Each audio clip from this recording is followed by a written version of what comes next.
Good evening అండి. చూడండి, మనకి కాంపిటేటివ్ ఎగ్జామ్‌లో ఇలాంటి ప్రాబ్లమ్స్ ఇచ్చినప్పుడు ఎలా చేయాలి ఏంటి చూడండి.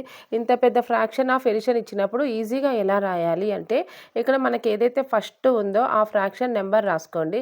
నెక్స్ట్ ఏంటంటే వీటి యొక్క మల్టిపుల్స్ రాసుకోవాలి. 2, 3, 3, 4, 4, 5, next 5, 6, next 6 7s, next 7 8s, next 8 9s. So వీటి మల్టిపుల్స్ రాసుకున్నాక ఏంటి అంటే ఇక్కడ ఫస్ట్ మల్టిపుల్ ఏముంది, 1/6 కదా. సో అక్కడ ఏంటి అని అంటే ఈ 1/6 యొక్క మల్టిపుల్ ఫస్ట్ ప్లస్ 1/2 రాసుకోవాలి. నెక్స్ట్ లాస్ట్ మల్టిపుల్ ఏదైతే ఉందో దాన్ని మైనస్గా రాసుకోవాలి, అంటే 1/9 రాసుకోవాలి. సో ఇక్కడ ఏంటి 1/9 ఆల్రెడీ ఉంది కదా. సో అది కాకుండా మనం ఇక్కడ ఏంటి 1/2 మైనస్ 1/9 అంటే first multiple and last multiple రాసుకుంటాను.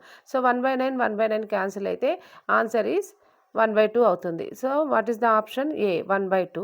And next you can find out 1/7 plus 1/12 plus 1/20 plus 1/30 plus 1/42 equals how much.